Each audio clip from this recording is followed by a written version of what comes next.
pueblos todo lo que le enseñó. Y vamos a estudiar la Biblia. Vamos a estudiar la Biblia, que es la palabra de Dios, para crecer en la fe y vivir en el amor. Vamos a estudiar la Biblia, que es la palabra de Dios, para crecer en la fe y vivir en el amor. Buenas tardes. Evangelio no es un libro, Evangelio es el Señor. Con sus hechos y palabras es la buena nueva de Dios. Evangelio no es un libro, Evangelio es el Señor. Con sus hechos y palabras es la buena nueva de Dios. Vamos a estudiar. Vamos a estudiar la Biblia, que es la palabra de Dios, para crecer en la fe y vivir en el amor. Además, vamos a estudiar la Biblia, que es la palabra de Dios, para crecer en la fe y vivir en el amor. Bienvenidos, buenas noches. Muy buenas noches, hermanos, bienvenidos a este momento que le dedicamos a nuestro Padre Dios, a tener ese encuentro con Él a través de su palabra. Vamos a implorar la presencia del Espíritu Santo para que nos ilumine, para que nos guíe, para que nos dé también la fuerza, la fortaleza que necesitamos para permanecer fieles a su palabra. Buenas noches, mis hermanos. Nos ponemos en posición de oración para llamar al Espíritu Santo. En el nombre del Padre, del Hijo y del Espíritu Santo. Amén. Ven, Espíritu Santo. Ven, Señor. Oh Dios Altísimo, en el nombre de tu Hijo Jesucristo, nos dirigimos a ti para pedirte que mandes tu Santo Espíritu, para que abra nuestra mente y nuestro corazón, para que tu palabra penetre dentro de nuestro ser como espada de dos filos, Señor. Que nos dé dirección, que nos guíe en nuestro caminar, que nos dé sabiduría para interpretar correctamente tu palabra, Señor.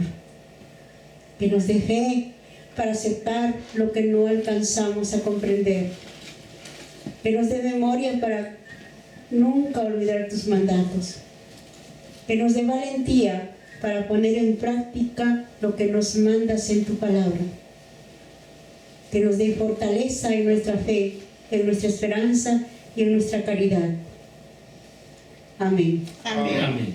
Padre nuestro, que estás en el cielo, santificado sea tu nombre. Venga a nosotros tu reino. Hágase tu voluntad en la tierra como en el cielo. Danos hoy nuestro pan de cada día. Perdona nuestras ofensas, como también nosotros perdonamos a los que nos ofenden. No nos dejes caer en tentación y líbranos del mal. Amén. Amén. Dios te salve María, llena eres de gracia, el Señor es contigo. Bendita tú eres entre todas las mujeres, y bendito es el fruto de tu vientre, Jesús. Santa María, Madre de Dios, ruega por nosotros los pecadores, ahora y en la hora de nuestra muerte. Amén. Y que nos bendiga el Padre, el Hijo y el Espíritu Santo. Amén. Bueno, hermanos, pues vamos a continuar. Vamos a terminar el capítulo 10 de Hebreos. Ya hicimos un recuento grande, un resumen grande de lo que significa este capítulo para nosotros los cristianos. Debería ser para toda la cristiandad. Desafortunadamente, esto solamente es para los católicos, porque toda la cristiandad no católica no cree en esta palabra que nosotros analizamos. Y es una tristeza que, llamándose cristianos, estén tan alejados de la verdad de la palabra de Dios. Es triste, y pues seguimos orando por nuestros hermanos separados para que algún día el Señor les ilumine su mente y su corazón y puedan dejar de resistir la fuerza de la palabra de nuestro Padre Dios, y así puedan ser iluminados y vueltos al camino. Bueno, estábamos en el versículo 31 del capítulo 10. Y estábamos analizando que, como dice aquí, es espantoso caer en las manos del Dios vivo.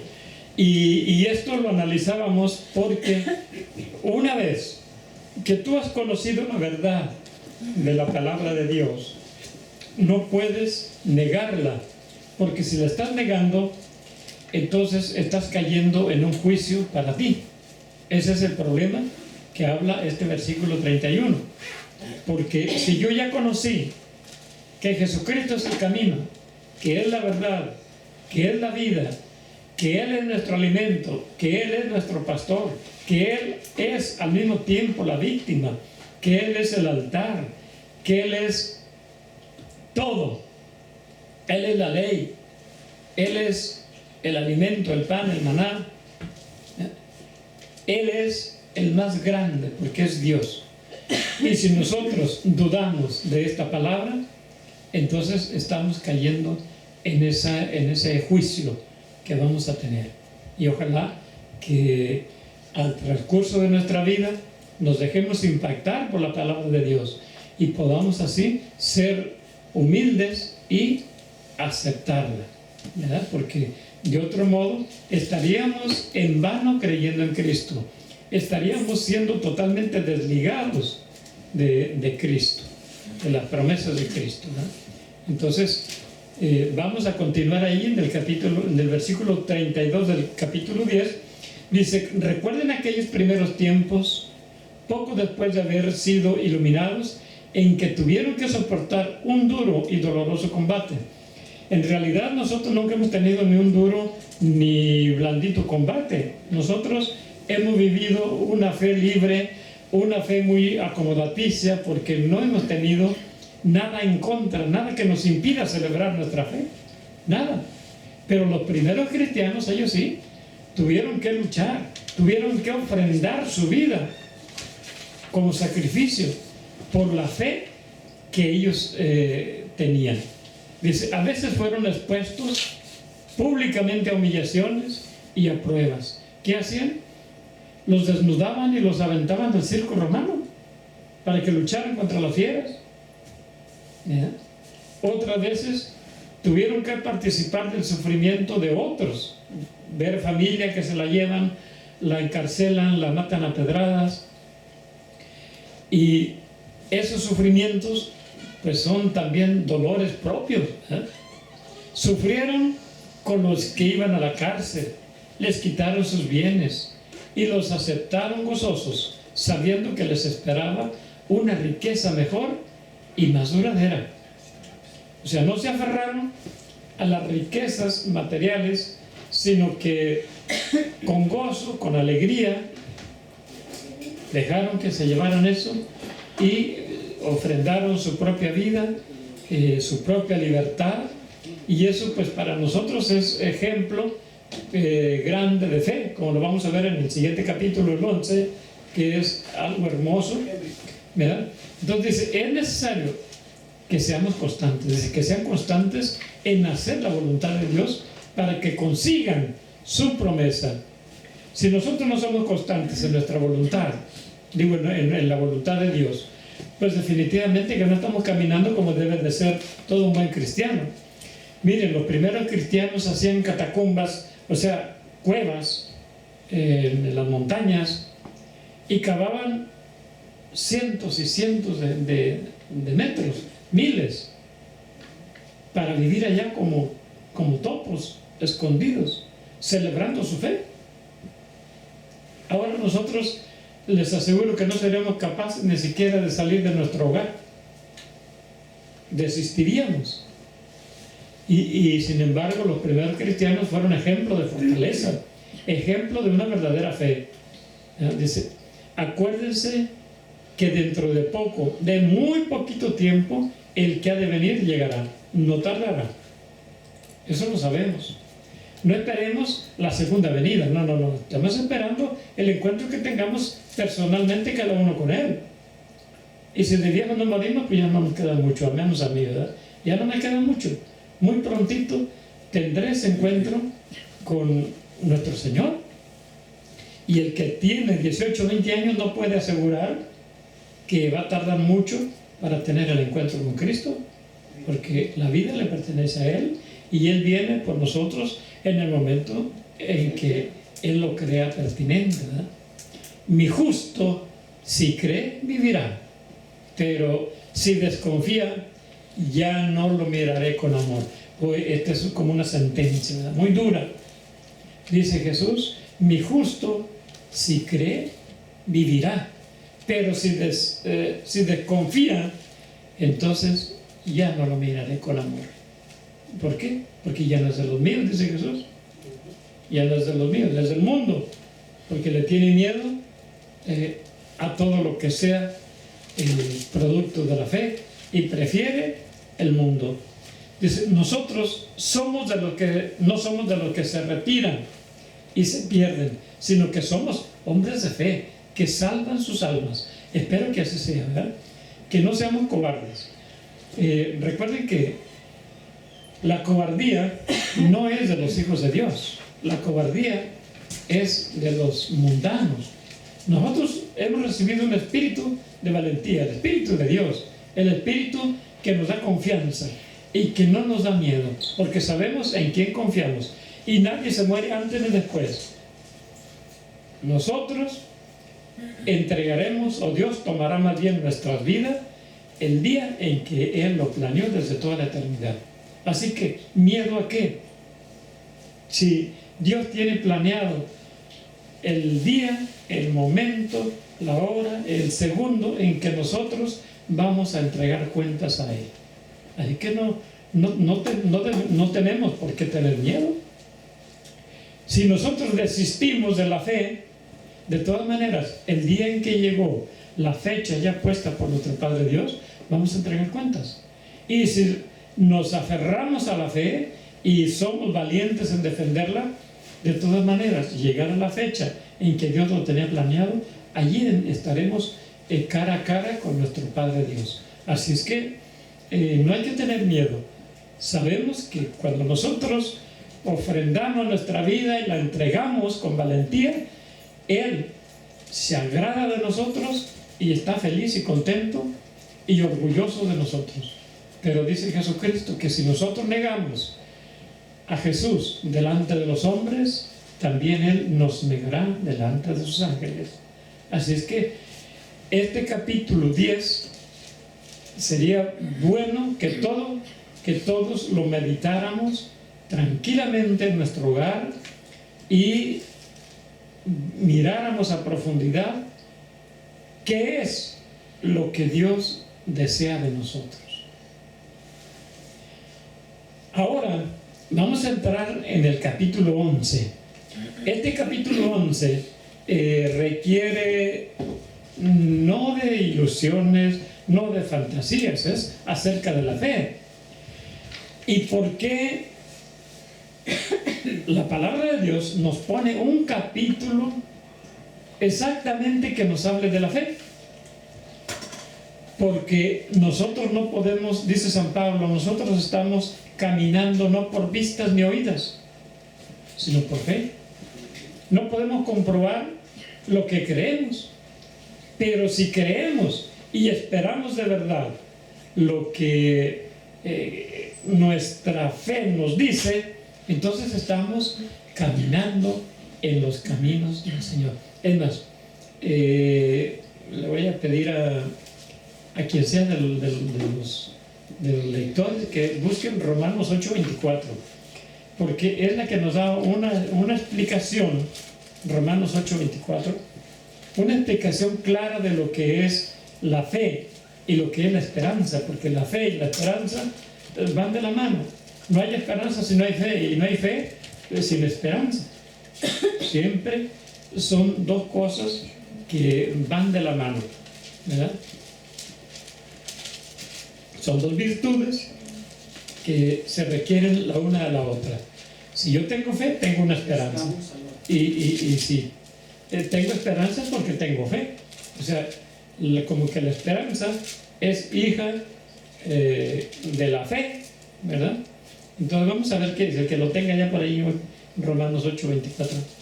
Estamos salvados, pero todo es esperanza.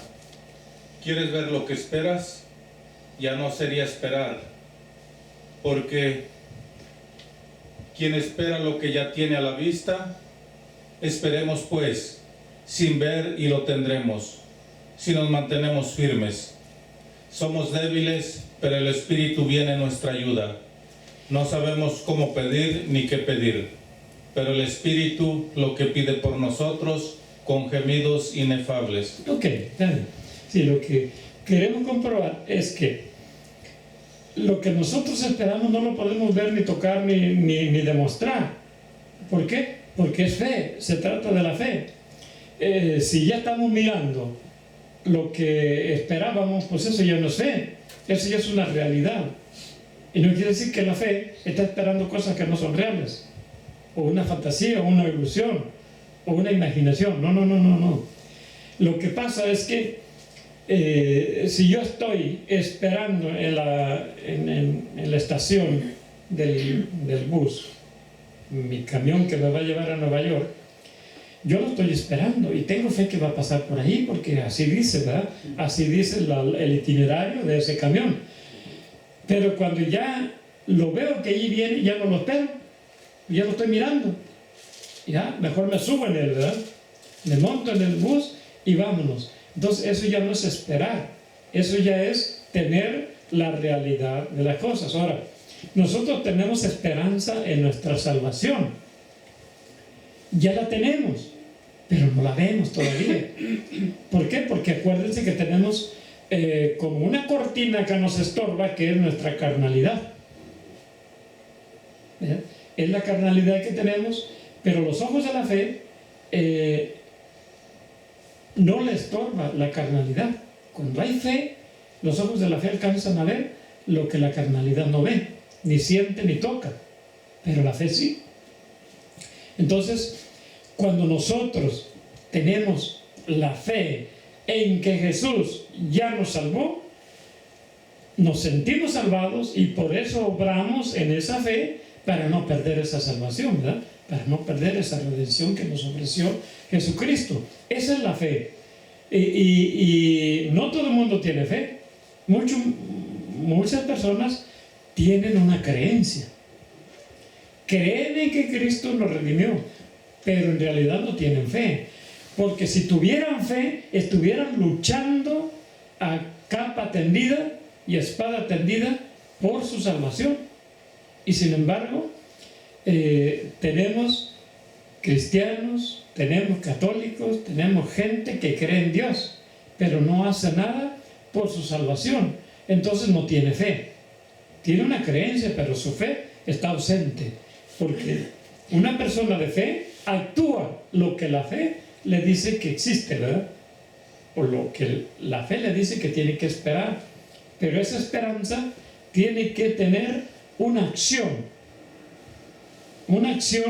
para atrapar esa realidad que, por ejemplo, un pescador sale al mar, tira su caña y tiene fe de que va a pescar, porque de eso depende el desayuno de sus hijos.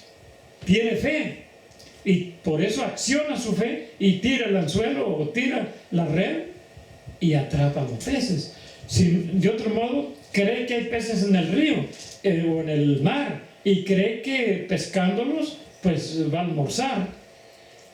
Pero si no acciona esa fe, pues siempre se va a quedar con la imaginación de que hay peces en el mar y que con ellos puede almorzar, pero no se pone en acción y no los va a pescar. Entonces su fe no está siendo una fe auténtica, sino es una ilusión. ¿Bien? Es una imaginación nada más, pero no es fe. También nosotros, si de verdad le creemos a Dios y tenemos fe en Él, ¿qué tenemos que hacer? Lo que nos pide, cumplir con la voluntad de Dios. Y lo primero, que es, a mucha gente le cae gordo el que digamos las verdades, porque hay una sola cosa que Dios, que Cristo nos dejó para que podamos alcanzar la salvación, y es esparcir la semilla del reino de Dios. No hay otra. Mucha gente quisiera que les habláramos de otra cosa, de otra manera de ganarse la vida, pero no. Esa es la única. Dios, en su infinita sabiduría, en su infinita misericordia, nos puso esa oportunidad de salvación, el esparcir la semilla del reino de los cielos. Pues no es otra cosa. Entonces, si no hay otra esperanza, vamos haciéndola para que ahora sí en nuestra fe sea una fe verdadera, una fe viva, una fe activa, no pasiva. Porque la fe pasiva es una ilusión, es una falsedad, es una mentira, es un engaño, es una estafa para acabar pronto. Nos estamos autoestafando cuando pensamos que nos vamos a salvar solamente porque creemos en Dios. Pero no le creemos lo suficiente para actuar el plan que tiene Dios para que alcancemos esa salvación. Bueno, y por eso las Santas Escrituras sabiamente nos ponen ejemplos de fe en la antigüedad y hasta nuestros días, para que nosotros podamos entender y comprender que solamente actuando es que vamos a alcanzar lo que la fe nos promete. Por ejemplo, tenemos que hacer un acto de fe grande. ¿Quién estuvo en el principio cuando Dios creó el mundo? Yo no estuve. Nadie de los que vivimos actualmente estuvimos allá. Tenemos que hacer un acto de fe, como nos lo dice la Escritura. En el principio Dios creó el mundo, creó el universo, el cielo, la tierra y todo cuanto existe. Yo no estuve allí para comprobarlo. Eso lo veo por los ojos de la fe. Yo no conocía a Abraham, no conocía a Noé, no conocía a Abel, pero por los ojos de la fe ya los conocí. Conocí sus obras, conocí sus acciones, ¿verdad? Si Abraham hubiera actuado su fe, pues entonces no lo tuviéramos conociendo ahora, no sabríamos quién fue Abraham. Pero ahora lo conocemos por las obras, por la acción de su fe, que le dijo Dios: sal de tu tierra y de tu parentela y vete a una tierra que te voy a mostrar y que va a ser tuya y de tus descendientes. Y se puso en obra, se puso en camino, actuó esa fe, ¿verdad? Y le dice Dios: mira, sal de tu tienda y voltea los ojos al cielo. Mira y cuenta las estrellas, a veces las puedes contar. No, Señor, no las puedo contar. Bueno, pues así van a ser tus descendientes. Pero Señor, yo ya tengo 99 años, no tengo ni un hijo. Entonces, ¿cuáles descendientes voy a tener? ¿No le dijo eso? Él creyó. Él creyó y salió y miró las estrellas del cielo y se gozó en esa descendencia incontable que iba a tener y que la tiene hasta la fecha, ¿verdad? De hecho, en el Antiguo Testamento el cielo estaba todavía cerrado. Desde Génesis 3:15 Dios mandó cerrar el cielo y estaba incapacitado el hombre de tener acceso al cielo. ¿Y a dónde iba? Al seno de Abraham, o sea, al seno de la fe. En esa figura era donde estaba en espera todas aquellas personas que creían en Dios y actuaban y morían, iban al seno de Abraham. Eso dice la Escritura, ¿verdad? Es más, lo podemos comprobar en Lucas 16, o que es 15, donde habla del rico Epulón y Lázaro, ¿verdad? Que Lázaro estaba en el seno de Abraham. Yo creo que es Lucas 15, donde habla de eso. Pero, ¿por qué? Porque Abraham se le consideró así padre de la fe, porque le creyó ciegamente a Dios, ¿verdad? Y eso es algo increíble, que tanto tiempo hace que pasó eso, y nosotros todavía estamos disfrutando de la fe viva. Está Lucas 16. Es Lucas 16, sí, perdón. 19. Sí, 16, del 19 en adelante, sí. Perdón, se me barrió. Por ahí está donde dice del 23, a ver qué dice el 23. El versículo 23 de Lucas 16. Estando en el infierno, en medio de los tormentos, el rico levantó los ojos y vio a lo lejos a Abraham y a Lázaro, con él en su regazo. Ahí está, el regazo de Abraham, ¿verdad? El seno de Abraham. Allí era donde iban todas las almas que habían actuado su fe, que habían ejercitado su fe, que la habían puesto en acción. No una fe muerta, ¿verdad? Una fe que no obra, sino una fe viva, una fe activa. Y ahí estaba Lázaro y el rico Epulón en el infierno. ¿Por qué? Porque ¿ustedes creen que el rico Epulón no creía en Dios? Claro que creía en Dios, pero no cumplía con la voluntad del Padre.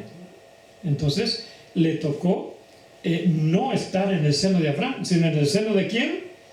Del infierno. En el seno del infierno. Entonces, si nosotros no estamos actuando nuestra fe, ¿quién nos puede asegurar que vamos a tener el camino que recorrió Lázaro para llegar al cielo? Está difícil, ¿verdad? Nuestra fe muerta, ¿a dónde va? Al seno del infierno. Por eso tenemos que tener mucho cuidado y no desesperarnos cuando alguien nos restrega la verdad en nuestra cara. Es para que despertemos. Es como el que está dormido y le echan agua fría para ver si así se despierta, ¿verdad? La palabra de Dios nos golpea el rostro y nos sentimos incómodos cuando decimos a veces, porque hay predicadores que traen el cinto en mano y pegan hasta con la hebilla, ¿verdad? Porque traen un sermón duro donde nos dice: si tú no estás trabajando nada tu fe, no te vistas porque nomás a la fiesta. ¿Y qué hace? La gente se molesta, ¿verdad? Y se revuelve en su sillón y les da un vuelco al estómago, pero esa es la verdad. Y a veces ni así despierta la gente. Es increíble cómo piensan salvarse de una manera tan comodina, de una manera, ¿cómo le puedo decir? Tan desvergonzada, ¿verdad? No puede ser así.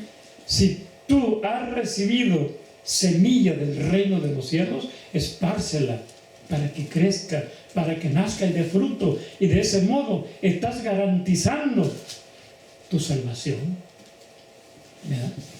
Y si lo que tú estás haciendo no ha salvado a ningún alma, cuestiónate duramente, cuestiónate porque no estás trabajando. Estás pensando que estás ganando tu salvación cuando en realidad estás ganando la perdición, ¿verdad? Bueno, pudiéramos hablar muchas cosas que nosotros no hemos visto, pero que las creemos por fe. Por ejemplo, cuando nosotros vamos a trabajar de lunes a viernes o a sábado en una empresa, tenemos fe de que nos van a pagar, ¿verdad? Si no, entonces, ¿para qué trabajamos? O sea, esa fe es una fe activa. Una fe que fue y trabajó sin ver nada, con la esperanza de que al fin de semana reciba su cheque para el sustento. Entonces, la fe es necesaria que sea una fe viva, una fe actuante, una fe que trabaja, una fe que se esfuerza, que busca, una fe que tiene que demostrarse a sí misma que está creyendo de verdad. De otro modo, es una fantasía. Es una ilusión y un autoengaño. Entonces vamos a comenzar allí en el capítulo 11, desde el versículo 1, para que vayamos entendiendo cómo la historia de nuestra salvación está llena de personas llenas de fe, de personas con gran fe, y que son ejemplo vivo para nosotros, para que no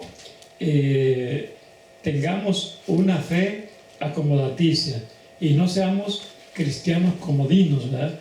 Cristianos folclóricos, sino cristianos trabajadores, cristianos auténticos, ¿verdad? No de fachada. Cristianos chimbinos. No chimbines, dijera el padre. El padre Galvez, no chimbines. En mexicano, cristiano chafa, ¿verdad? Bueno, vamos a ver ahí.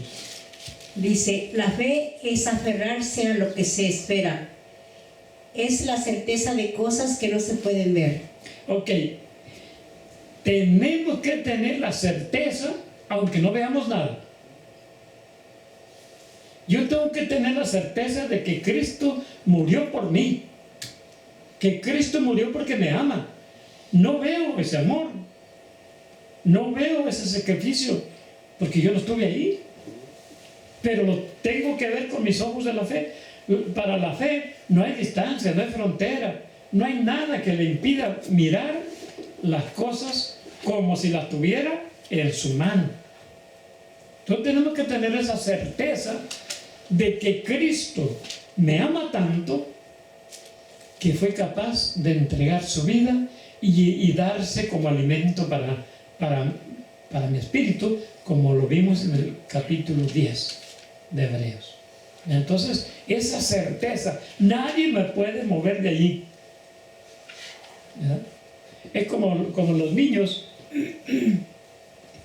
que creen ciegamente en el cuidado del papá.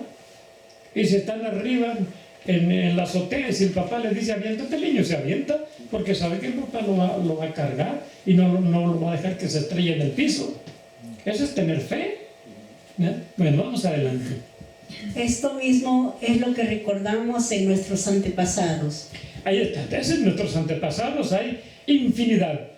Aquí la Biblia nos va poniendo los más grandes como ejemplo, pero cuánta gente hubo desde el comienzo, ¿verdad? En el comienzo del cristianismo, miles y miles y miles y miles y miles de mártires que dieron su vida. ¿Y los conocimos? No los conocimos. Pasaron en el anonimato y siguen en el anonimato, pero sin embargo fueron testigos de nuestra fe. Y solamente tenemos algunos cuantos, digamos como dicen ahí, los garbanzos de a libra, ¿verdad? Y no quiere decir que los otros no hayan sido grandes también, porque de la misma forma entregaron su vida y creyeron. ¿Ya? Pero simplemente que nos van poniendo unos cuantos ejemplos de los más conocidos que fueron patriarcas. Los otros, como no fueron patriarcas, pues no están aquí apuntados, ¿verdad? No están en esta lista. Bien, vamos adelante. Por la fe creemos que en las etapas de la creación fueron dispuestas por la palabra de Dios y entendemos que en el mundo visible tiene su origen en lo que no aparece. Nosotros creemos que todas las etapas de la creación fueron tal cual lo dice la Biblia. Y los científicos han descubierto que el orden que marca la Biblia es exactamente el orden en que la ciencia va descubriendo esa creación. Entonces, ¿cómo las verdades de la fe, las verdades que vienen de la mano de Dios, son comprobables? ¿Por qué? Porque la misma verdad que descubre la ciencia es la verdad que Dios nos dice en la fe. No es diferente el autor, es el mismo autor. Entonces la fe nos dice una verdad, pero no la dice de golpe. Y la ciencia la empieza a descubrir a pausas, de a poquito a poquito. ¿Por qué? Porque la ciencia es limitada y la ciencia no va a traspasar las cortinas de la fe. Llega solamente hasta donde puede comprobar lo que es empírico, o sea, lo que puede tocar, ver, medir, pesar. Solamente. Sin embargo, como dice aquí, sabemos que el mundo visible tiene su origen en lo invisible, o sea, en lo que no aparece. Por eso, cuando la ciencia descubre algo, descubre la causa, la razón de la existencia de esa cosa. Por ejemplo, cuando nosotros éramos pequeños, yo recuerdo tener un maestro que era muy bueno, un maestro italiano. Él decía: miren, hay muchos planetas. Dice, yo tengo muchos esquemas donde por lógica me dicen que hay planetas más de lo que nosotros conocemos, pero que tienen que existir. ¿Por qué? Por el comportamiento de las órbitas de los demás. Quiere decir que hay uno por ahí que está ejerciendo una fuerza y allí tiene que estar. Nunca lo hemos visto, pero tiene que estar. Tiene que estar ahí. Y algún día, cuando yo me muera, dice, alguien lo va a descubrir. y él hacía sus dibujos en el pizarrón. Dice, mira, si no hubiera otro planeta después de Plutón, Plutón no tendría esa órbita de esa manera, lo tendría de otra forma. Porque estaría libre. Porque no hay nadie que le impida. Dice, tiene que haber otro, y después de ese tiene que haber otro y otro. Dice, tiene que haber muchos planetas para que podamos entender el equilibrio que existe en lo que nosotros podemos ver.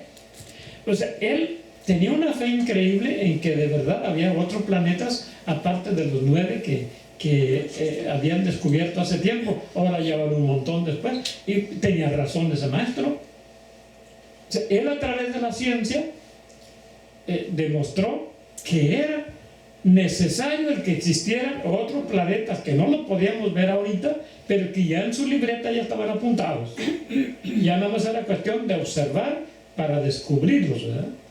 Y así es lo que ha pasado con los telescopios nuevos que atraviesan distancias enormes y descubrieron esos planetas que decía mi maestro, se llamaba Juan Manzi, un italiano muy inteligente, muy listo, observador del cielo, físico, matemático, astrólogo y sabe cuántas cosas, Dios mío. Entonces, nosotros sabemos que el mundo visible vino de lo invisible, de lo que no nos imaginábamos, pero que de allí, y tenemos esa fe. Vamos adelante. Por la fe de Abel y su sacrificio fue mejor que el de su hermano Caín. O sea, Abel tenía una fe que dice, yo le tengo que dar la primicia a mi Señor, y le ofreció el mejor cordero que tenía en sacrificio de holocausto. Entonces por eso Abel no vio a Dios, no habló con él, pero él sabía que estaba ahí, y entonces le ofreció ese sacrificio y a Dios le agradó, ¿verdad? Y no le agradó el del hermano Caín. ¿Por qué? Porque Caín era bien Caín, era sinvergüenza, era egoísta, sabía que ahí estaba Dios, pero no puso acción en su fe, y le puso tacañería, y en vez de ofrecerle lo que Dios pedía en sacrificio, que era un cordero, un derramamiento de sangre, le ofreció verduras. Estamos como Caín. Y somos como Caín nosotros, ofrecemos cosas que no son las que Dios pide, ¿verdad? Y no es porque a Dios le desagradara la ofrenda de verduras, no, sino porque tacañamente, y en el Génesis dice, y por allá a las 500 Caín se acordó de dar ofrenda a Dios. O sea que vivió años y años sin dar ofrenda, hasta que por allá de vez en cuando se le ocurrió. Entonces eso fue lo que a Dios le desagradó, ¿verdad? La tacañería y el no reconocer a Dios desde el primer momento, sino solamente, bueno, por si la flies, no vaya a ser que sea verdad y me castigue. Y es lo que a veces hacemos, ¿verdad? Pues vamos a misa y nos vamos a confesar por si la flies, no vaya a ser que de verdad Dios me castigue, pero no lo estamos haciendo por amor. Y esa confesión definitivamente que Dios no la va a tomar en cuenta, ¿verdad? Bueno, vamos ahí. Por eso fue considerado justo, como Dios lo dio a entender aprobando sus ofrendas, y aún después de muerto, por su fe sigue clamando. Ok, por su fe todavía sigue clamando a Dios, ¿verdad? Todavía está presente Abel, no ha muerto. Imagínense cuánta distancia hay de nosotros hasta el justo Abel, y todavía está aquí aparece, miren, esa fe tan fuerte, tan potente que tenía, que ha llegado hasta nosotros, y todavía vemos el clamor de esa fe, ¿verdad? Vamos adelante. Por su fe también, que no fue trasladado al cielo en vez de morir. Miren, es uno de los que ya tuvo su ascensión o asunción, digamos, ¿verdad? Asunción más bien, porque fue llevado. Enoc el profeta number one, fue el primero. Ese profeta, dice la Escritura, que anduvo siempre en la presencia de Dios. Y a la hora de llegar el tiempo, en vez de morir, Dios lo arrebató y se lo llevó. Aquí está el arrebatamiento. El primer arrebatamiento, la asunción de Enoc. Y si Enoc fue asunto al cielo, fue llevado al cielo porque era justo, imagínense, María no sería llevada al cielo. Y tenemos otro testimonio que no viene aquí en la Biblia, pero que ahí está María, una mujer de fe más grande ni siquiera la de Abraham, para acabar pronto, porque a Abraham se le prometió una descendencia humana y a María se le prometió una descendencia divina, una gran fe, y por eso estamos seguros en la Iglesia Católica que fue asunta al cielo, que fue llevada al cielo, ¿verdad? Vamos adelante. Y los hombres no volvieron a verlo, porque Dios se lo había llevado. Antes de que fuera arrebatado al cielo, se nos dice que había agradado a Dios. Ok, eso está en Génesis, ahí, en Génesis, ¿verdad? Génesis 5, por ahí está. Enoc fue uno de los profetas que no se habla mucho en la Biblia, pero que hay un libro que la iglesia no lo tomó como canónico. Sin embargo, hay muchas anécdotas de Enoc muy bonitas, pero lo más importante es lo que dice aquí. Dice que antes de irse al cielo se nos dice que había agradado a Dios. ¿Por qué? Por su comportamiento. Una fe viva, una fe activa, una fe en acción, ¿verdad? Bueno, vamos adelante. Sin la fe es imposible agradarle, pues nadie se acerca a Dios si antes no cree que existe y que recompensa a los que lo buscan. Sin fe nadie puede agradar a Dios. Por ejemplo, un ateo, no, yo no creo en Dios. ¿Tiene fe? No, no tiene ninguna fe. Tiene fe, pero una fe vana, porque no cree. Entonces no puede agradarle a Dios, ¿no? Y tampoco habrá recompensa. ¿Qué recompensa si no cree? ¿No? Por ejemplo, mucha gente que no cree en las promesas de la Biblia. Entonces, ¿qué recompensa va a alcanzar? Ninguna. Hay gente que no cree en la iglesia de Cristo. Hay gente que no cree en los sacramentos. Entonces, ¿qué recompensa va a alcanzar? Ninguna. Hay gente que no cree en el bautismo. Hay gente que no cree en la Eucaristía. Hay gente que no cree en el matrimonio, que no cree en el sacerdocio. Entonces, ¿qué recompensa va a tener? Ninguna. Ninguna. Tenemos que utilizar nuestra lógica, nuestro sentido común, ¿verdad? Vamos adelante. Por la fe, Noé escuchó el anuncio de acontecimientos que no se podían anticipar y construyó el arca en que iba a salvarse con su familia. La fe de Noé condenaba a sus contemporáneos y por ella fue reconocido justo, lo cual es fruto de la fe. Miren, si no hubiera sido por Noé, esta humanidad no existiera. Ya no existiera. Porque existimos gracias a la fe de Noé. Porque Noé construyó el arca aún muchos años antes del diluvio. Dios le dio tiempo suficiente para que con calma la fuera construyendo y se salvara él y su familia y continuara la raza humana.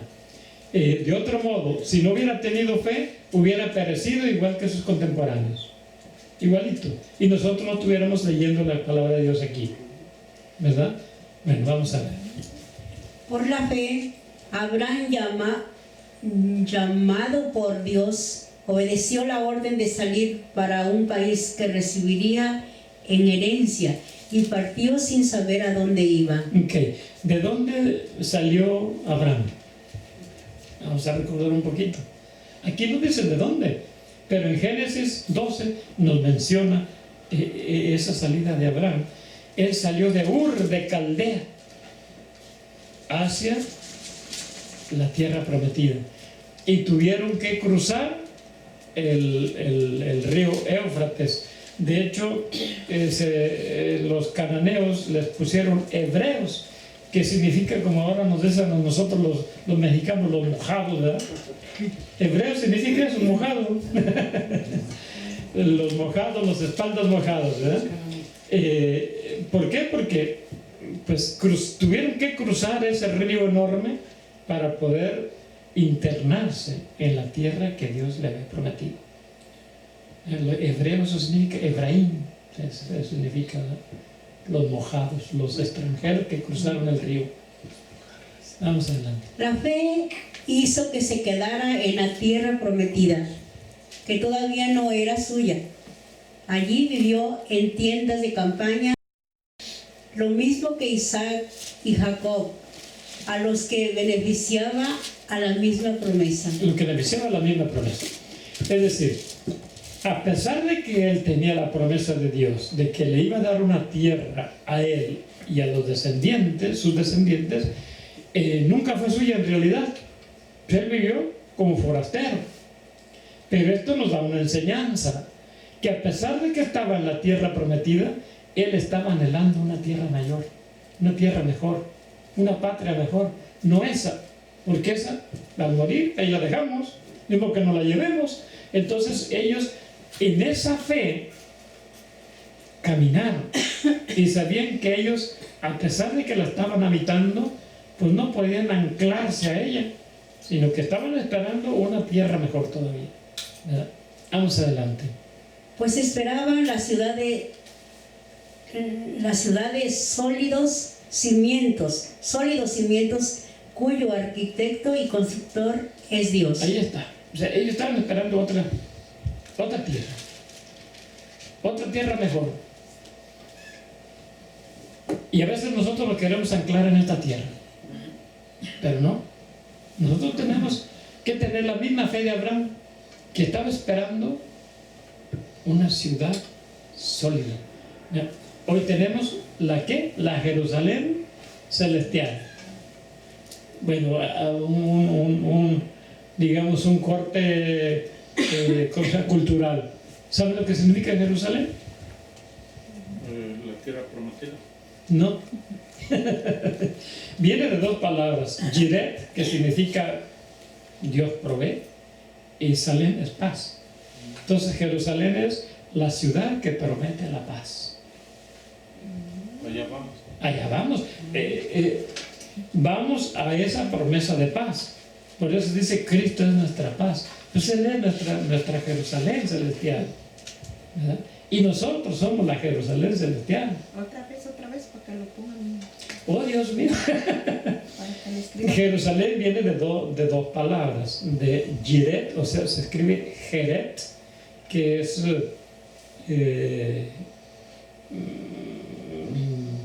providencia, o Dios provee. Dios provee. De hecho, cuando va Abraham con su tercio de leña que lleva Isaac, porque lo va a sacrificar en el monte Moriah, le dice Isaac, dice, bueno papá, ya llevamos todo para el sacrificio, pero ¿dónde está el cordero? Y dice Abraham, Yahvé Jiret, o sea, Dios proveerá. Entonces Jiret significa proveer. Y Salem, ¿se acuerdan de Melquisedec, que era el rey de Salem, rey de la paz, rey de paz? Entonces Jerusalén viene la ciudad que promete la paz, o la ciudad prometida de paz, la ciudad de paz prometida. Bueno, la idea está ahí, ¿verdad? Dijera el chavo, esa es la idea. Bueno, ok, vamos adelante. Dice, por la fe pudo tener un hijo a pesar de su avanzada edad y de que Sara era también estéril, pues tuvo confianza en él, en el que se lo prometía. Okay. Miren, siempre al lado de una persona de fe, a veces hay personas que le quieren comer la fe, ¿verdad? Por ejemplo, ¿qué dijo Sara cuando Dios le dice a Abraham, en un año yo voy a volver y Sara va a tener un hijo en sus brazos. ¿Qué? Se burló Sara, ¿verdad? No tuvo fe. Se burló y todavía le dice el ángel, ¿por qué te burlaste, Sara? No, yo no me estaba burlando. No digas que no. Y ahora, para que se te quite, el hijo que vas a tener se va a llamar así, el hijo de la burla, de la sonrisa, ¿verdad? Y eso significa Isaac, el hijo de la sonrisa, ¿verdad? Entonces, al lado de Abraham, que era un hombre de fe, estaba una mujer sin fe, pero que Dios le da una promesa grande por la fe de Abraham. Entonces, eso es algo bien grande. La fe se alcanza a participar hasta los incrédulos, ¿verdad? Bueno, vamos adelante. Por eso de este hombre únicamente, ya casi impotente, nacieron descendientes tan numerosos como las estrellas del cielo e innumerables como los granos de arena de las orillas del mar. Ok, no existía la pastillita azul, ¿verdad? Sin embargo, Abraham hizo su esfuerzo y tuvo su hijo, aunque sea uno, pero fue la semilla, el hijo de la promesa que Dios le había dado, y de allí se multiplicó, ¿verdad? Vean todos esos judíos que vemos ahí caminando por la Paseo y por Paseo Park, pues son hijos de Abraham, hijos de Isaac. Ahí está, de ese hombre impotente, casi 100 años, imagínense. Bueno, vamos adelante. Todos murieron como creyentes, no habían conseguido lo prometido, ¿eh? Pero allá habían visto a lo lejos esa promesa y reconocieron desde lejos. Esa tierra, ¿cuál? El cielo. El cielo era lo que estaban buscando en realidad. O sea, ellos en su fe, aunque no tuvieran en su mano la promesa, por ejemplo, Abraham nunca vio la multitud de gente que iba a brotar después de Isaac. Nunca la vio, pero la creyó. Ahora nosotros tenemos las cosas en la mano, vemos la salvación claramente que nos vino a traer Jesucristo. Nosotros en realidad ya no caminamos en fe, sino caminamos en vistas, porque la salvación la tenemos aquí, pero nuestra fe está tan muerta que no somos capaces de creerla de verdad. Estamos peor que cualquier pagano, porque Abraham, Isaac, Jacob, todos ellos miraron a lo lejos por allá el cumplimiento de las promesas, pero nunca la tuvieron. Y nosotros tenemos el cumplimiento de la promesa, el cumplimiento de nuestra salvación, y no lo creemos. Tan no lo creemos que no actuamos, porque si no actuamos es porque no lo creemos, ¿verdad? Pero lo habían visto y reconocido desde lejos, confesándose extraños y peregrinos en la tierra. Nosotros no creemos que vamos a vivir para siempre en la tierra, y acumulamos esto, acumulamos lo otro, cada quien en su medida. El que tiene grandes capitales, pues acumula mucho. El que no tiene nada, acumula chácharas, ¿verdad? Porque cree que aquí se va a quedar para siempre. Aunque se le dice, mira, nosotros no somos de esta tierra, somos ciudadanos del cielo.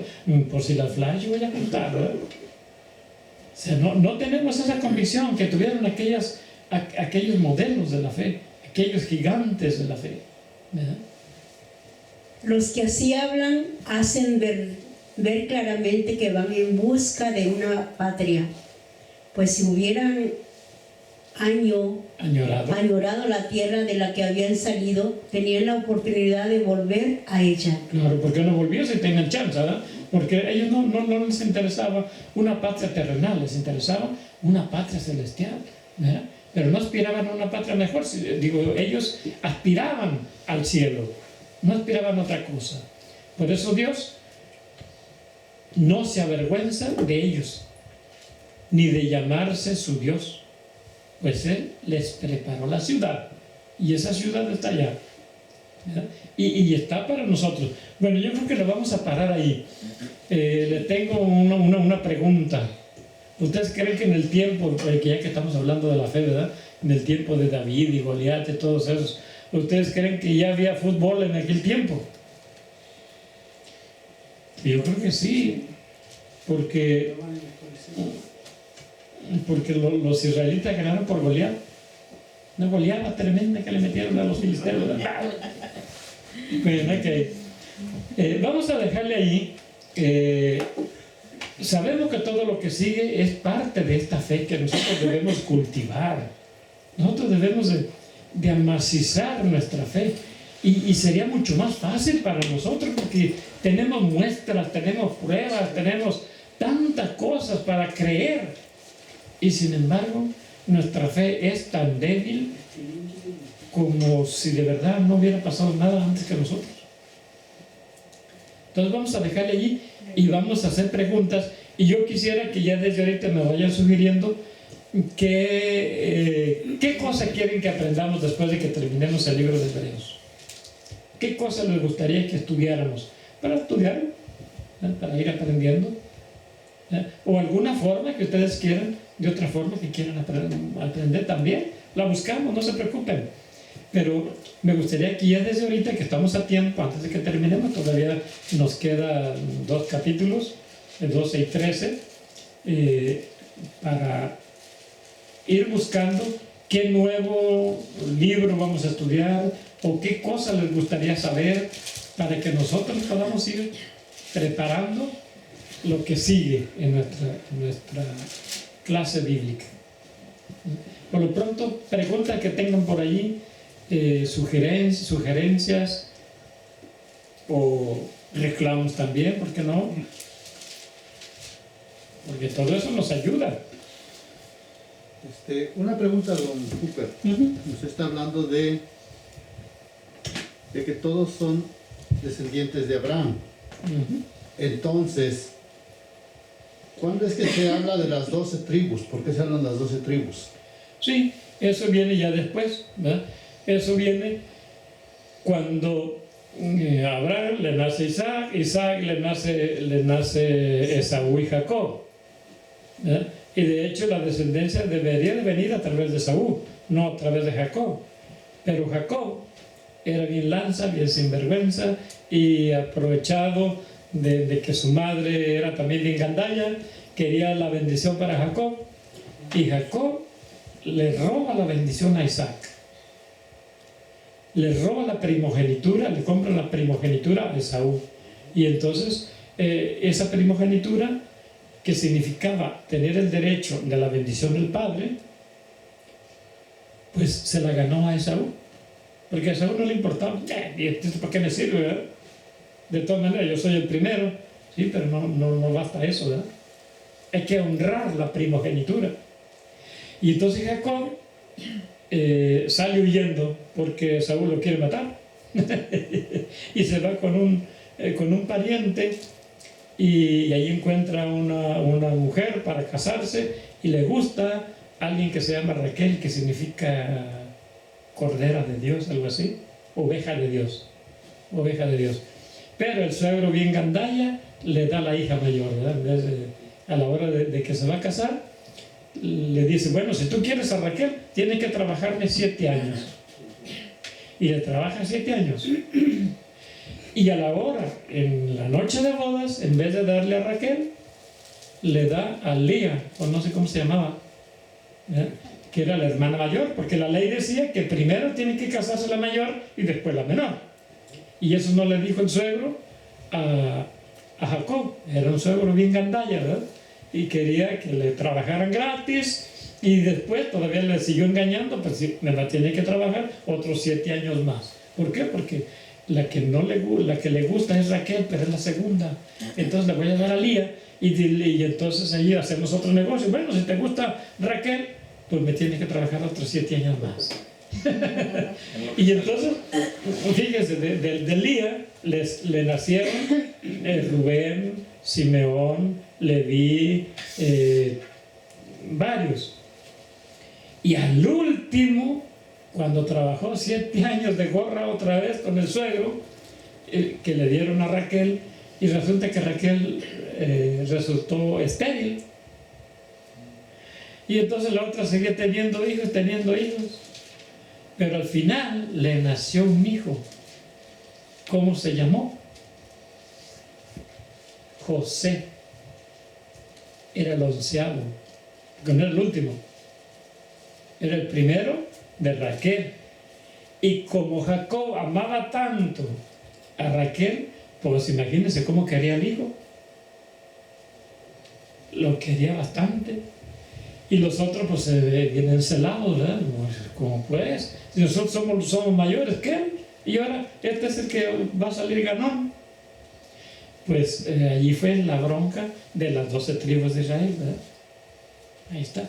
Todos esos hijos de Jacob, de Lía y de Raquel, son las 12 tribus de Jacob. Todavía después nació otro hijo que se llamaba Benjamín, el último.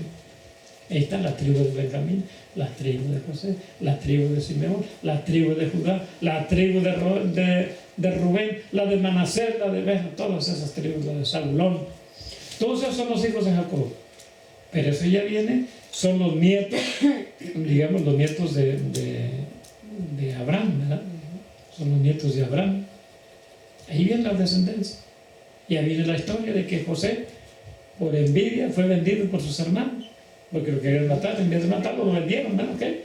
Pero esa fue la salvación para ellos. Como Dios escribe derechito en los renglones torcidos, ¿verdad? Se lo llevaron esclavo y en la cárcel. Pero fíjense qué bueno que está saliendo esto. A veces nosotros decimos, no, nadie me apoya, todo el mundo está en contra mía.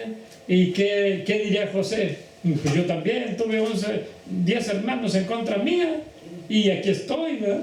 Dios me salvó porque yo tuve fe, ¿verdad? ¿O qué hubiera dicho Noé? No, pues mira, todo un pueblo se me echó encima, nadie creyó. Pero aquí estoy, mira, yo sí le creí a Dios, hice el arca y me salvé, ¿verdad? Ahora Abraham, yo ya viejo, la edad encima, pero le creí a Dios. Y allí está Isaac. Y después de que nació, el Señor me dijo, sacrifícamelo. Y pues yo fui a sacrificarlo. Pero tuve fe en el Señor y me lo salvó. ¿Por qué? Porque por encima de ese sacrificio que pedía Dios estaba la promesa de Dios, que iba a ser padre de grandes multitudes. De hecho, eso significa Abraham, ¿verdad? Padre de multitudes, ¿verdad? Bueno, ok, pues ahí está contestada la pregunta, don Amador. Gracias, muy amable. Y no tienen maestros teólogos, en realidad, tienen pura porquería, ¿verdad? Esa es la verdad. Pura gente que no le interesa en sí la palabra de Dios. ¿Qué le interesa? Utilizar la palabra de Dios como medio para enriquecerse. Esa es la verdad, punto. Y si nos vamos al fondo, eso es, no hay más. Y entonces tienen que hacerse distinguir de todos los demás y entonces inventan cierta teología bíblica, supuestamente, para que sean diferentes a todos los demás. Esa es la verdad, para que no se confundan. Entonces ellos no creen en el más allá, no creen en la tierra prometida, que es el cielo. Creen que la tierra prometida es aquí la tierra. ¿No? Pero ellos, los líderes o los pastores lo saben, pero los fieles solo se dejan llevar por lo que les escucha, ¿verdad? Claro, mire, y también los fieles lo sabían. Sabían que la tierra prometida no es esta, porque la Escritura dice, pongan sus ojos en las cosas de arriba, no en las de la tierra, porque nuestra patria es el cielo, no la tierra. Y dice San Pedro en su primera carta, dice, esta tierra va a ser desmoronada en sus elementos por el fuego, ¿verdad? Y nada, búsquenmela ahí, por ahí está. Creo que es... Primero de Pedro. Sí, el primero de Pedro, creo que es el capítulo 3.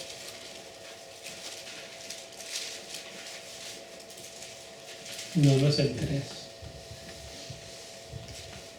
Aquí está, es el capítulo 1. Dice, Dios pensaba en él desde antes de la creación del mundo, pero no fue revelado sino a ustedes al final de los tiempos. Gracias a él ha creído en Dios, que lo resucitó de entre los muertos y lo glorificó, precisamente con el fin de que pusieran su fe y su esperanza en Dios. Bueno, pero esto no es lo que yo andaba buscando. ¿cómo será la? ¿Dónde está? Es donde habla que esta tierra va a ser desmoronada, va a ser destruida. Sí, y ellos saben eso. Y claro que lo saben, pero ellos dicen que ellos van a ser salvos en esta tierra, ¿verdad? Porque va a ser el paraíso y va a ser una nueva creación, dicen ellos, ¿verdad? El león va a comer pasto, dice. Sí, exactamente, el león va a comer pasto, ¿cómo no? Si es carnívoro, no es vaca, ¿verdad? No es vaca. Pero bueno, no encuentro aquí, oh Dios mío, ahora sí que ando más lento que de costumbre, ¿verdad? Dice, llegará el día del Señor como hace un ladrón, y entonces los cielos se desarmarán. Aquí está, es segunda de Pedro capítulo 3, en el versículo 10. Vamos a leerlo desde el 8. Porque dice, no olviden, hermanos, que ante el Señor un día es como 1000 años y 1000 años son como un día. El Señor no se demora en cumplir su promesa. A lo mejor se demoran 1000 años, ¿verdad? Más. No es como un día. O se demora un día que va a ser como más de 1000 años, ¿verdad? Dice, como algunos dicen, sino que es generoso con ustedes y no quiere que se pierda nadie. Dios no quiere que se pierda nadie, sino que todos lleguen a la conversión. Eso es lo que busca Dios. Dice, llegará el día del Señor como hace un ladrón, y entonces los cielos se desarmarán entre un ruido ensordecedor. Los elementos se derretirán por el calor, y la tierra con todo lo que hay en ellos se consumirá. También los testigos de Jehová. No hay problema, todos. Si el universo ha de descomponerse así, ¿cómo deberían ser ustedes? Les corresponde llevar una vida santa y piadosa. Entonces, es triste que los testigos de Jehová, con su inocencia, con su corazón sincero, buscan a Dios, pero lo buscan donde no está. Y están buscando no algo que se pueda llamar fe, sino están buscando una fantasía, una mentira, una falsedad, un engaño. Porque aquí la propia Escritura echa por tierra cualquier doctrina de los testigos de Jehová, ¿verdad? Sí, pero ellos dicen aquí en la tierra, como dice aquí en el versículo 13. Dice, mas nosotros esperamos, según la promesa de Dios, cielos nuevos y una tierra nueva en que reine la justicia. Sí, ellos piensan que esa tierra nueva y esos cielos nuevos van a ser aquí. Pues no. ¿Por qué? Porque recuerden lo que dice el Apocalipsis. Dice, la Jerusalén celestial. Y si es celestial, ¿en dónde está? Sí, y dice donde hay ángeles, ¿verdad? Y donde hay ángeles. Y además aquí, en el capítulo 12, vamos a llegar ahí, en el capítulo 12 de Hebreos, y vamos a entender por qué el monte Sión no es el monte que nosotros vemos acá. No, es un monte diferente. Es el cielo, no es la tierra. Porque si fuera la tierra, los que han muerto, ¿en dónde están? ¿Por qué? En el capítulo 16 de Lucas habla de que está el infierno y está en el seno de Abraham. No dice está por allá escondido en alguna parte de la tierra, ¿verdad? No, es el cielo. Y dice San Pablo, nuestra patria no está aquí, en Filipenses. Nuestra patria no es la tierra, nuestra patria es el cielo. Elevemos la vista al cielo y hagamos las cosas del cielo. Y lo dicen en 1 Corintios 5 también, del 1 en adelante, ¿verdad? Ahí habla, 1 Corintios, déjenme ver si es 1 Corintios o 2 Corintios. Les digo que hoy ando más lento que de costumbre, pero no importa, la encontramos en la Biblia. Allí está, ¿verdad? En 1 Corintios 5, no, va a ser 2 Corintios 5. Sí, sí, va a ser 2 Corintios 5. Sí, es 2 Corintios. Ya me cayó en 20. 2 Corintios 5, donde nos habla San Pablo de que tenemos que estar alertas porque la morada donde nosotros vivimos no es la definitiva, ¿verdad? Pues, sabemos que si nuestra casa terrena, oiga, nuestra casa terrena, Si está hablando de la casa terrena, debe decir que hay otra casa que no es terrena. ¿Verdad? O mejor dicho, nuestra tienda de campaña, o sea, nuestro propio cuerpo, pues, porque en él vivimos, ¿verdad? Llega a desmontarse. Dios nos tiene reservado un edificio no levantado por mano de hombres, una casa para siempre en los cielos. ¿Y qué dice Jesucristo en San Juan 14? No se agüiten, que en la casa de mi Padre hay muchas habitaciones. Voy a prepararles una a cada uno de ustedes. Y cuando esté lista volveré.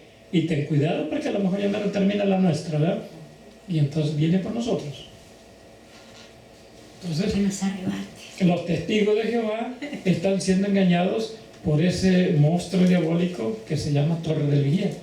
Porque no es otra cosa, es el mismo demonio que ha puesto su sede en el corazón de esos hermanos inocentes, porque son inocentes, gente que vivía en el cristianismo y que desafortunadamente, por no conocer su fe, fueron engañados y ahora el mismo diablo les tiene vendados los ojos para que no vean el resplandor del Evangelio. Y ustedes saben, con un testigo de Jehová, es punto menos que imposible el convencerlo, aunque le muestren las citas bíblicas. Son necios, pero necios. Es como dice 2 Tesalonicenses 2.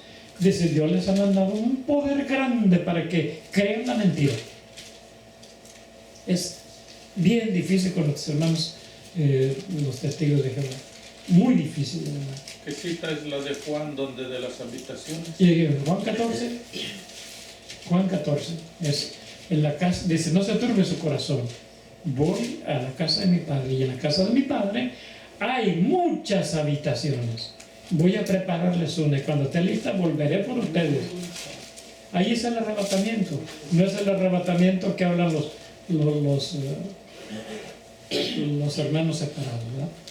Es un arrebatamiento más real.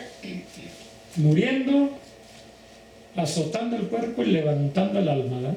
Pues así de sencillo. Bueno, ¿alguna otra duda, pregunta que tengan por allá? Ana Domínguez dice que ¿cuándo son las clases en la iglesia? ¿Quién dice? Ana Domínguez. Ana Domínguez. Bueno, el padre me dijo que posiblemente en este año no van a ser posibles en el basement todavía. Por los niños, ¿no? Que están tomando. Por los niños que son, eso es cantidad enorme, de verdad. Entonces no hay espacio para nosotros porque los niños tienen, el lunes hay clases para ellos y casi todos los días. Entonces no nada más de la primera comunión, también hay de la confirmación y hay muchas otras cosas que se hacen ahí. Nuestra iglesia afortunadamente es una iglesia una comunidad muy activa. Y las clases bíblicas a mí sí me gustaría, porque imagínense, en vivo y a todo color es mucho mejor, porque ahí se puede interactuar. Y por el internet solamente que pregunten, de qué que escriben la pregunta y que llega acá y que la podemos ver, pues es un poquito difícil, ¿verdad? Pero bueno, más vale algo que nada. Más vale algo que nada. A ver, Raúl, ¿tiene alguna duda para ahí, una pregunta? Dice Raúl. Buenas noches, don Cooper. Una sugerencia en esta clase está hablando de la fe. ¿Podría dar una clase acerca de Santiago? Porque él insiste inútilmente de la fe, inutilidad, dice, Sí, de la fe inutilidad de la fe. que se produce en obras. Sí, tenemos ahí, todo el capítulo 2 habla de la fe. El capítulo 2 de la carta de Santiago nos habla de la fe. Y esa fe, es que para nosotros es bien fácil decir tengo fe, porque nada más creo, ¿verdad? Pero no, para el hebreo, para el judío, decir tengo fe es estos son mis hechos. Estas son mis obras. Y ya en el tiempo de Santiago ya se daba esa moda con algunos, porque recuerden que el cristianismo se abrió para todo el mundo, no solamente para los judíos, no solamente para los hebreos, sino para todo el mundo. Y entonces todo el mundo que tenía mentalidad griega y mentalidad romana ya para ellos la fe no era hacer, era creer nada más. Y eso es lo que nos pasa a nosotros, porque somos descendencia de ellos. Nosotros no somos hebreos, no somos judíos. Todos nosotros con que, yo sí creo lo que tú dices, ¿verdad? Ya eso es fe. No, eso no es fe, eso es una creencia. El hebreo, decir cuando dice yo tengo fe, es porque agarro a mis niños y me voy a la sinagoga todos los sábados. Esa es la fe, ¿verdad? Y ayudo, porque si ustedes se fijan, no hay ningún judío pidiendo limosna, porque todos se ayudan, aunque son judíos, pero se ayudan. ¿Por qué? Porque ellos no dan pies en guarache. Aquí tienes para que montes tu negocio, pero mira, me vas a pagar. Entonces, ahí está la fe de ellos. Esa es fe, ¿verdad? Miren lo que dice aquí, precisamente Santiago 2:14. Dice, hermanos, si uno dice que tiene fe, pero no viene con obras, tú dices que eres cristiano, ¿qué hace a Cristo? Predicar la palabra, llevar el evangelio, llevar su buena nueva. Entonces, ¿qué tiene que hacer el cristiano? El que cree. ¿Qué significa cristiano? Imitador de Cristo, seguidor de Cristo, hacedor de un nuevo Cristo. Entonces, ¿qué tenemos que hacer? Predicar la palabra. Y si no la predicamos, ¿en realidad somos cristianos? No, somos creyentes nada más. Y no es lo mismo ser creyente que ser una persona de fe. Por eso, por eso dice Santiago, si no vienes con obras, discúlpame, pero no tienes fe. Tu fe está muerta, ¿verdad? ¿De qué le sirve decir que cree en Dios? ¿Ustedes creen que el diablo no conoce la Biblia? Al derecho y al derecho y al derecho al derecho y al derecho, ¿verdad? ¿Por qué? Porque Satanás conoce con qué arma nos va a matar. Si esa arma, con esa espada quiso azotar a Jesucristo en Mateo 4, pero Jesucristo se la sabe mejor porque Él es el autor de la Biblia. El diablo no mal estudia. El diablo es protestante porque Sí, el diablo es protestante, siempre protesta de todo, ¿verdad? Siempre protesta de todo. Entonces dice, ¿acaso lo salvará esa fe? Pues no. Dice, si un hermano o una hermana no tiene que vestirse ni que comer, y ustedes le dicen, que te vaya bien, caliéntate y aliméntate, sin darle nada para lo necesario, ¿de qué le sirve? Pues de nada. Entonces, lo mismo ocurre con la fe. Si no produce obras, es que está muerta. ¿La fe se puede ver en una persona piadosa? A veces sí, a veces no. Porque hay personas muy piadosas que casi se levitan, ¿verdad? Pero no tienen obras. No tienen obras. Entonces, ¿de qué les sirve esa apariencia de bondad, esa apariencia, ese golpe de pecho? No les sirve de nada, porque no tiene obra. O sea, su fe es muerta. O sea, y sí es una persona piadosa, pero también, ¿ustedes han visto que los monjes tibetanos son bien piadosos? Bien piadosos. Y sin embargo, ni siquiera conocen a Cristo, ni siquiera conocen a Dios. Ellos, la piedad que tienen es fundirse con el universo entero. Pero entonces no nos dejemos engañar, ¿verdad? Una persona piadosa, sí, míralo, ¿verdad? Y trae hasta aureola, ¿verdad? Pero no tiene obra, entonces no sirve de nada, ¿verdad? Dice, sería fácil decir a uno, tú tienes fe, pero yo tengo obras. Muéstrame tu fe sin obras y yo te mostraré mi fe a través de las obras, ¿verdad? Y fíjense lo que dice el versículo 24. Anden pues, que uno llegue a ser justo a través de las obras y no solo por la fe. La fe, la piedad, la santidad sin obra es mentira, es falsa, es engaño, es mero sentimiento, mera emoción, mera actitud, pero no hay obra. Es una semilla vana, y tú la siembras, no crece, ¿verdad? Si quieres hacer un pan con esa semilla, no vas a hacer nada porque no tiene nada, es hueca, vacía. Versículo 26, don Cooper. El versículo 26 dice, Porque así como un cuerpo sin espíritu está muerto, así también la fe que no produce obras está muerta. Por eso se dice, más, la iglesia tiene sus dichos macizos y sabios que dice: a Dios rogando y con el más orando. ¿Por qué? Porque esa es la fe. Una fe que de verdad se produce en obras. Si yo tengo fe, voy a obrar. Y si no obro es porque no tengo fe. No me autoengañe ya. Quítenme esa careta de santidad que traigo, porque no me sirve.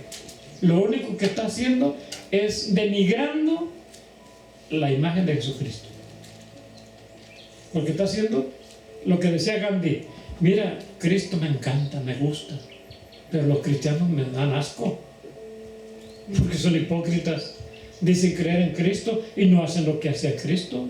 Cristo sí me gusta, me encanta, me fascina, pero los cristianos me dan asco. Y ese que no era cristiano.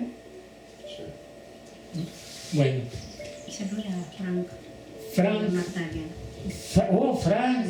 Frank Nigdalia, que Dios los bendiga en ese ministerio que tienen tan bonito, que sigan trabajando duro, macizo y tendido, que acá también nosotros estamos respaldando lo mismo, ¿verdad?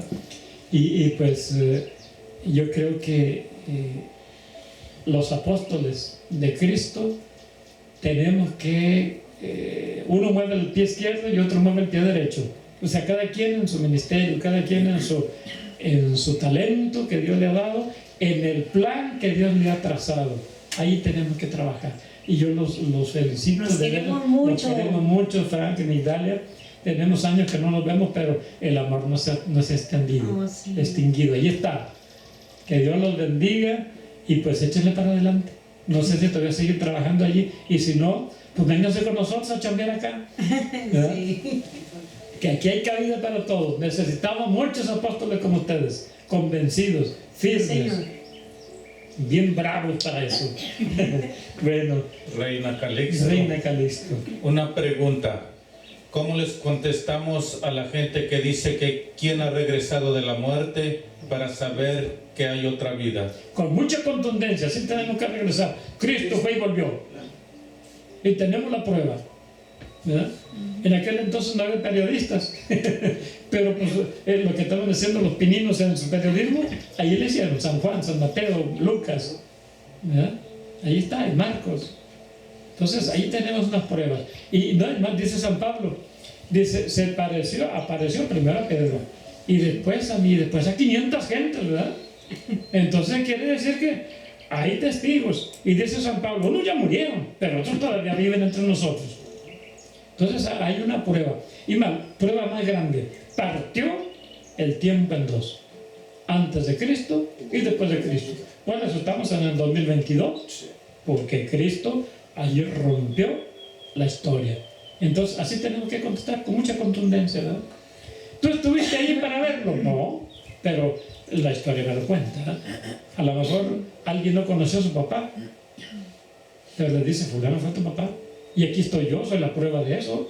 Entonces hay que tener fe también en que Cristo nació, visitó las profundidades de la muerte y regresó triunfante, ¿verdad? ¿Y cuánta gente que Cristo resucitó?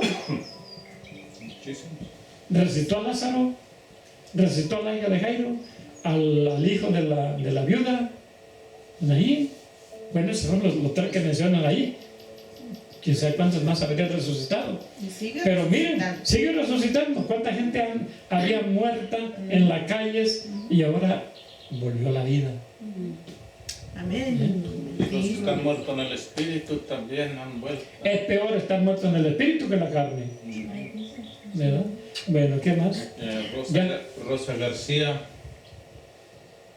dice: buenas noches, don Cooper. Hay una persona que me pregunta qué obras tenemos que hacer. Darle de comer al hambriento, no despreciar al desnudo, al menesteroso, vestir al desnudo, ir a visitar al enfermo, todo eso. Miren, vayan ahí lo van ustedes a ver en Mateo 25, del 31 al 46.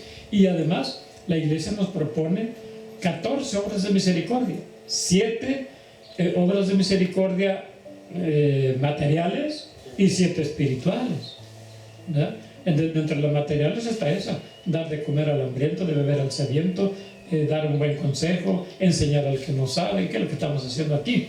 Pero también hay las obras espirituales, que son esa, enseñar al que no sabe. Yo las revolví todas, pero ¿qué importa? Son 14 obras de misericordia, entre ellas las materiales y las espirituales, precisamente para...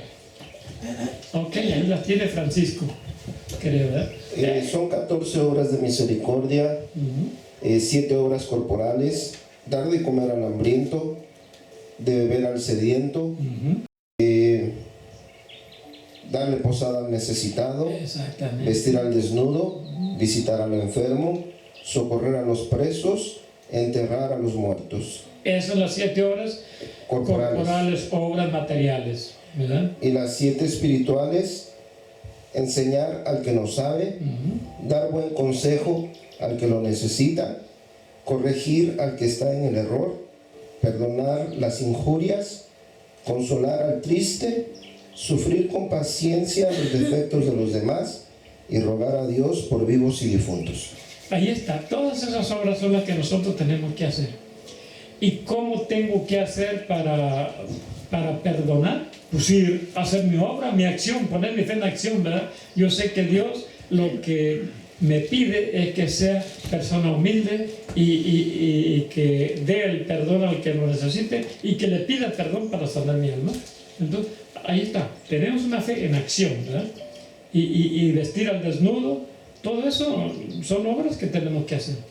Enseñar al que no sabe. El que no sabe de la palabra de Dios, hay que enseñársela. Y si está equivocado en la palabra de Dios, como los testigos de Jehová o los hermanos separados, bueno, pues hay que enseñarles. Hay que mostrarles con la Biblia, y no nada más con la Biblia, sino con mi ejemplo, que es lo más importante. Con mi ejemplo de vida, o la palabra de Dios hecha vida en mí, para que lo que yo vivo es lo que predico, y lo que predico es lo que vivo, no al revés. Porque a veces predicamos muy bonito, pero vivimos nada. A veces somos muy buenos para dar sermones, pero que no se te acerquen porque, oh Dios mío, ni te saludan, altaneros, orgullosos, y quítate para allá porque me estorbas, ¿verdad? Entonces, lo que predicamos es lo que tenemos que vivir, porque no podemos predicar otra cosa, porque entonces seríamos falsos, ¿verdad? Seríamos como lo que dice aquí Santiago. No llevaríamos verdaderamente obra, sino llevaríamos anti-obra, anti-testimonio, anti-fe, y derribaríamos a muchas personas, porque todo el mundo tenemos alguien que nos ve, alguien que nos admira, alguien que dice: yo quisiera ser como ese, y cuando nos ve cometer semejantes burradas, lo alejamos de la fe, lo aniquilamos. Y dice Jesucristo que aquel que aniquila a un hermano es un asesino, y los asesinos no heredarán el reino de los cielos. ¿Algo más? Es todo. ¿Es todo? Ya parece que ya están claros todos. Bueno, ojalá que estén bien claros, no como el agua del río Pasey, ¿verdad? Bueno, los que están aquí, ¿tienen duda, alguna pregunta, alguna observación, o qué les gustaría que estudiáramos enseguida terminando Hebreos? Porque prácticamente Hebreos nos ha dado una catequesis increíble, nos ha dado como un resumen de todo lo que es nuestra fe, lo que es nuestro creer, nuestra esperanza. Pregúntale a Juan. Aquí. Oh, Frank, a ver, Frank, dale, ¿qué les gustaría que estudiáramos enseguida terminando este libro de Hebreos? Porque tantas cosas que hay hermosas en la Biblia, todo, cualquier libro que tomemos es bueno, nos va a enseñar, pero en especial la carta a los romanos y la carta a los hebreos son, híjole, las perlas preciosas del Evangelio, sin despreciar los evangelios, porque los evangelios son number one, porque sin el Evangelio no existe romano ni existe hebreos, ¿verdad? Pero a ver, y vayan poniendo sus opiniones ahí para que la próxima clase vayamos ya pensando y quizás anunciando lo que vamos a ir estudiando enseguida. Siempre he escuchado que los hermanos separados le quitaron 7 libros a la Biblia, Ajá. entre ellos Sabiduría. Entre ellos sabiduría. ¿Sería un buen libro para estudiarlo, para escudriñarlo? Yo creo que sí, sería un buen libro. Para entender un poco mejor el por qué se lo quitaron. Claro que sí. Uy, hay una razón tremendísima, tremendísima de por qué. Déjenles digo, nuestros hermanos separados siguen siendo igual que los testigos de Jehová también. Ingenuos, sencillos, ¿verdad? Porque ni cuenta se dan. ¿Por qué le quitaron sabiduría? ¿Por qué ellos se lo quitaron nomás? Porque se les antojó. No saben. No saben ni por qué. No saben ni quién se lo quitó. Ni de dónde viene eso. ¿Ah? En el concilio de Yavnia, que se hizo por allá del 75 al 95, que hicieron los judíos después de la muerte de Jesucristo, y prácticamente fue el mismo Sanedrín que condenó a Jesucristo a muerte, el que hizo ese concilio, y le quitó los 7 libros y los dejó en 39 libros. Pero Jesucristo no utilizó 39 libros, utilizó 46 en su prédica. Todas las citas que tiene el Nuevo Testamento son de la Biblia alejandrina, y eso me atrevo a reafirmarlo, súper reafirmarlo, que son de la Biblia alejandrina, la que usó Jesucristo, y no de la palestinense. ¿Saben por qué? Porque no existía la palestinense. Para el año 95, que fue cuando se terminó el concilio de Yavnia, el único libro que faltaba en el canon que tenemos ahora, en el Nuevo Testamento, era el Apocalipsis. Ya las cartas de San Juan habían sido escritas, las de San Pablo, el libro a los Hebreos, Hechos de los Apóstoles, todas las cartas habían sido escritas, excepto el Apocalipsis. ¿Y saben por qué San Juan dijo: el que le quite a este libro, se le quitará la parte que le corresponde en el reino de los cielos? Y el que le añada algo a este libro, le caerán encima todas las plagas que menciona el libro. ¿Por qué creen que lo hizo? Porque los judíos le quitaron los 7 libros a la Biblia. Ya San Juan sabía, pues si vivió en ese tiempo, ya lo sabía. Entonces por eso escribió de esa manera, por eso lo escribió. Y ahora los hermanos separados, que cuando Martín Lutero se separó, él siguió editando la Biblia con los 46 libros del Antiguo Testamento. Y de hecho San Pablo por eso dice en 2 Timoteo 3:16 que toda escritura es inspirada, toda. Y estaba hablando de la alejandrina, no estaba hablando de la palestinense, que es la que tienen nuestros hermanos separados. No estaba hablando de esa San Pablo, porque todavía no existía. ¿No? Entonces sí y los hermanos separados no saben ni por qué, ni quién se la quitó. Y ellos mismos se la quitaron, y no fueron ni siquiera ellos, porque la hicieron las sociedades bíblicas, que es gente que ni cristiana es, simplemente es gente de negocio que se dedica a ganar dinero con la impresión de las Biblias. Y a ellos los obligaron a que le quitaran los 7 libros, como el canon palestinense, porque les resultaba ser un poco complicado el imprimir una Biblia bien gorda, y como dice el padre Antonio, ahora dejaron una Biblia chiquita que parece desodorante y se la llevan aquí, ¿verdad? Bueno, pues yo creo que vamos a dejarle allí, ¿verdad? Y ya vemos para el otro lunes a ver qué sugerencias tienen, porque esto es fácil de entender y es rápido, ¿verdad? Pero Sabiduría posiblemente es un muy buen libro para entender por qué los judíos le quitaron ese libro, porque allí se encuentra la clave para entender el asesinato que hicieron con Jesús. Por eso dijeron: no, estos nos van a acusar, vamos a resultar los malos de la película. Pero sin embargo ahora siguen siendo los malos de la película. ¿Por qué? Porque hay que entender que también ellos jugaron un papel en la historia de salvación y tenemos que comprenderlo. Ellos sabían que Dios es el invisible y tener a Dios enfrente. ¿Cómo va a ser Dios si Dios es invisible? Y aquí él dice que es Dios. No, hombre. Entonces no estamos tan peor, ¿verdad? No es que lo estamos justificando, pero en cierta forma, a lo mejor si nosotros hubiéramos nacido entre los hebreos en ese tiempo, también lo hubiéramos condenado, también lo hubiéramos crucificado. Y ahora decimos, no, yo que él lo hubiera crucificado, lo hubiera defendido. Mira, no seamos mentirosos. Eso dijo San Pedro y fue el primero que lo negó, ¿verdad? Bueno, pues vamos a dejarle allí, vamos a darle gracias a Dios. Y pues ahí sigan mandando sus sugerencias a través de la página de la pastoral para que pues vayamos viendo a ver qué libro estudiamos. Ya la primera sugerencia, el libro de la sabiduría, pero vamos viendo, a ver si hay alguna otra sugerencia y a ver quién gana, ¿verdad?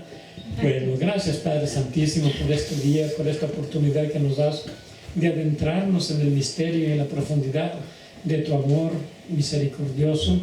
Te pedimos que nos des esa luz del Espíritu Santo para que sigamos profundizando y comprendiendo cada vez más y llamándote mejor, porque entre más te conozcamos, más te podemos amar. Gracias, Señor. Padre nuestro que estás en el cielo, santificado sea tu nombre. Venga a nosotros tu reino. Hágase, Señor, tu voluntad en la tierra como en el cielo. Danos hoy nuestro pan de cada día. Perdona nuestras ofensas, como también nosotros perdonamos a los que nos ofenden. No nos dejes caer en tentación y líbranos del mal. Amén. Dios te salve María, llena eres de gracia, el Señor es contigo, bendita eres entre todas las mujeres y bendito es el fruto de tu vientre Jesús. Santa María, Madre de Dios, ruega por nosotros los pecadores, ahora y en la hora de nuestra muerte. Amén. Y que nos bendiga el Padre, el Hijo y el Espíritu Santo. Amén. Sagrada Familia, Ruega por nosotros y por la paz del mundo entero. Amén. Bueno, un aviso para la pastoral. Sigan todos los eventos que estamos teniendo a través de la página oficial de la pastoral, en el Face y en el YouTube. Pastoral Familiar y Conyugal. PASEI. Pastoral Familiar y Conyugal, PASEI, NJ. Y para los coordinadores de la Pastoral Familiar, pues vamos a tener nuestra reunión el día 7, que es jueves, este próximo jueves, ¿verdad? Vamos a tener nuestra reunión rapidita, va a ser chiquita, pero lo esperamos allí porque urge darle seguimiento a todas las parejas que teníamos el año pasado para que no se nos pierda ninguna.